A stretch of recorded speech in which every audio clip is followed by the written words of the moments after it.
Yesterday, the House Small Business Committee held a hearing to examine how the Biden administration has deputized federal agencies to push voter registration among Democrat-targeted groups in key swing states.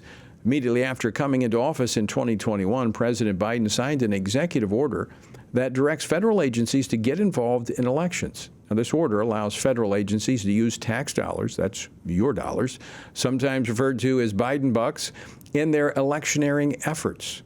So while the Small Business Administration targeted voters in key Michigan districts, as was discussed at yesterday's hearing, other federal agencies pushed a similar strategy in swing states throughout the country. Joining me now to discuss this and much more as it pertains to this fall's election is Ken Blackwell, FRC Action's Special Advisor for Election Integrity and the former Secretary of State for the state of Ohio. Ken, welcome back to Washington Watch. Tony, good to be with you. So further explain what the House Small Business Committee exposed that the Biden administration is involved in and how unusual this is. Well, they were concerned that taxpayer dollars were being used as part of a political strategy to turn out votes for Democrats.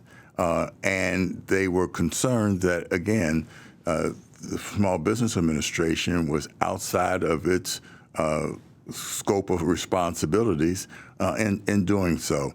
In 2020, we were concerned that Zuckerbucks were being used by nonprofits and in local governments in a targeted fashion, and we put a stop to that. Right. And this is an attempt by the legislature, in this case Congress, to put a stop to this illegal, inappropriate use of taxpayer dollars for partisan political purposes, and in total rejection of a uniform application of taxpayer dollars.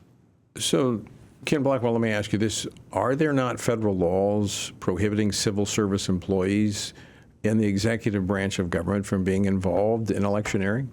Yeah, you know, this administration rules for thee, but not for me. So it's more lawlessness. Yes, that's right. It's lawlessness without question. So we have it being exposed, and this is part of the challenge. This is what makes people so angry, our listeners. And please don't get angry. Be anxious, be angry for nothing but prayer with thanksgiving and supplication. Let your requests be made known unto God. We're exposing it. The Republican Congress is exposing it, but they don't have the enforcement mechanisms. Is this something that states can pick up and take action against if their states are being manipulated? Now, of course, a lot of this is happening in blue states, but if they're going into blue cities in red states, can attorney generals, can governors, can someone step in? Yeah, all of the above. We talk about wherever we can take action, we need to take action. Because, look, Tony, this is putting a thumb on the scale. Right. This is lawlessness in its application, and this is destroying a even playing field for voters. So let me step back for just a moment, Ken. I mean, we're all for people participating in the process. All right, I want people to vote. We do voter registration, of course. We're we're non-political. We're nonpartisan. We are a nonprofit, and so we can do that. We're not the government. We're not using taxpayer dollars. But this is targeted. They're going into specific areas of states. And in some cases, what was exposed by this is that the Small Business Administration that gives out grants and does other things was doing this in conjunction with their official capacity. Within the Biden administration, these federal agencies are becoming outposts and extensions of the DNC, the Democratic Party. Right. That is a total destruction of an even playing field. And again, we're repeating ourselves, that is lawlessness and a total disregard for the rules of the game. When the Trump administration was in place, anytime that they would get close to a line like that, you would have the federal government, these agencies would push back. I mean, so it's like that does reveal that there's a deep state, and the deep state is for the left. Oh, without question. And they will gaslight you. They will say, this can't be done, but when they're in power, they do it. Right, right. So let's talk about something else. You've been involved in the state of Ohio. Of course, this last year, Ohio, very disappointing with the issue of abortion, the life issue being on the ballot, and basically eradicating all of the state's pro-life laws through this amendment that was put on and supported by outside groups. Now, there's evidence that has emerged that a lot of this was foreign money that came into the state. It's coming into other states for these ballot initiatives. The governor in Ohio is attempting to put an end to this foreign money coming into states to push these types of issues. Tell us about this. Well, in 2004, Ohio passed laws that prohibited the foreign dollars going into the coffers of political candidates. I must say that we left a loophole, and that was foreign dollars going in to fund ballot initiatives. There is a Swiss billionaire, Hans-Georg Wyss, and he has put about $243 million into play in the United States through the 1630 Fund. That money then got laundered into 25 states, Ohio being one, and in those two issues that you mentioned, one, the issue of loosening the penalties on fentanyl, right. And two, sort of putting into permanent play abortion on demand. And what the governor and the state legislature have done is to make sure that that now is prohibited, because that does two things.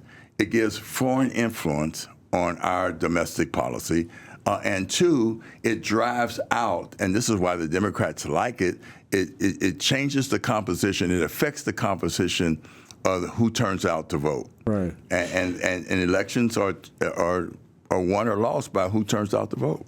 So, I mean, that raises a really interesting question in my mind is, what's the motivation for these foreign entities to sow? I mean, is this to sow seeds of moral confusion in our country by pushing, measures that would weaken laws against fentanyl, which is killing people, and eliminating our pro-life laws so that we see abortion on demand, up until the moment of birth? I mean, what's behind this? Tony, it's a part of a grand scheme.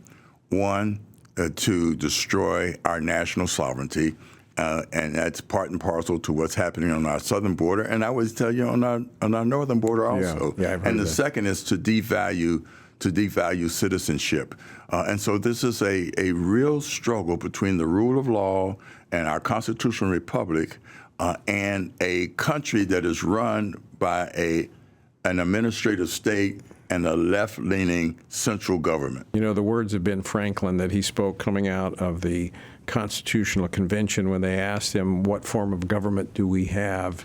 And he said, a republic, if you can keep it. Those words have never been more relevant and true than they are today, because our freedoms that we enjoy can only be preserved if we have a moral foundation, an engaged citizenry that is informed, educated with a moral foundation. And as we lose those elements, we lose the republic. Absolutely. And that's why it's so important that things that we've been working on for 20 years, and that is the Republican Party platform that draws a distinction between what one side stands for and what we stand for. And as you know, the Democrats spent a whole lot of time of getting God and faith out of their platform.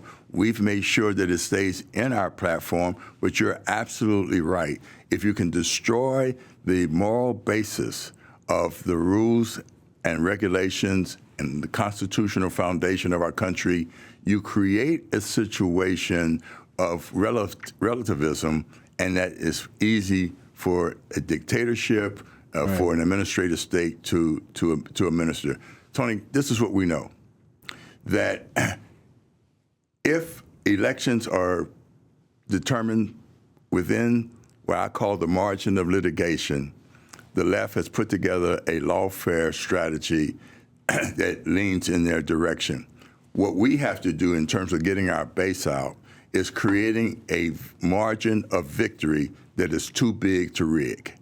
That's why it's so important that's implicit in what you just said, that we are engaged, right, and we're not on the sidelines, but we're on the front lines of this policy battle. And even though we're facing these headwinds, and all of these challenges and issues there, we cannot be discouraged. We cannot wave a white flag. I mean, you just can't do it. We have to persevere. We have to engage. We have to be informed. We have to engage others. And that's the only way we prevail. I mean, this is, it used to be, Republicans would take over, Democrats would take over, and there was very little difference. But as you pointed out, the party platforms over the last decade and a half have begun to really highlight the tremendous gap that stands between the two parties, the ideological divide between the two parties. It is quite significant. As Reagan said, we must paint in bold colors. Yeah. We can't paint in pastels. And as you and I know, we had a friend who just died recently, Dean Nelson, who was over the Frederick Douglass Foundation. I used to tell Dean all the time, my dad was a devotee of Frederick Douglass, and growing up, I had Frederick Douglass sayings plastered on my wall in my bedroom. And one of my favorite was, "Those who are whooped easiest are whooped most often." We cannot be beaten on this. That's right. Absolutely. I want to talk here in just a moment about what we need to do going into this November election, but I want to go back to what you're working on in Ohio and this prohibition against foreign funds coming in for these voter initiatives. How widespread is that across the country in terms of other states where foreign dollars are going in? Well, we know that the 1630 Fund put $100 million in 25 states to push these ballot initiatives. So it is widespread, and they're concentrating in those states that are marginally red or red, where they in fact need to drive out their base. And so that's what we see here. Not only trying to shape the policy domain of these respective states, but to push voters out to change the outcome of elections. So this is an initiative that other states need to pick up and move forward as well, prohibiting that foreign funding from coming in to tip the scales in their elections. Absolutely. I mean, I think everybody should be free to participate and give their money, but it needs to be people who are Americans. That's right. That have an interest and a concern about this country. Yep. So let's talk about that. We just got a couple minutes left, Ken Blackwell. What do people need to be doing as we move toward this November election? We need to be engaged. That means that we have to register to vote, we have to vote, and we have to vote early, and we have to vote on Election Day. We have to make sure that whenever we can stay within the lines of what is legal, we do, and we do well, and we do better than the other side. Yeah. I'm going to go, you said something, for a long time, we're about Election Day. Show up on Election Day and vote. And I still think that's the best plan. But it's changed. And we saw a great example of this in Arizona in the midterm election, where the Democrats, they did early voting by mail and other means. Republicans waited to the day of election, and all of a sudden there was a problem with machines. Right. The lines got long, people got tired, they went home, and by a small margin, the Republicans lost. We need to be banking those votes prior to Election Day. Absolutely. And we need to work on voter registration. I've said this to the National Rifle Association, and I said to groups all across this country. We still have a lot of voters who are concerned, but who are not registered and who are not engaged. And that's why it is so important that we go through our churches, we do whatever we can to get people registered, period. And then once they're registered, get them to vote. All right, Ken Blackwell, that's our marching orders. Good to be with you, Tony. Always great to see you.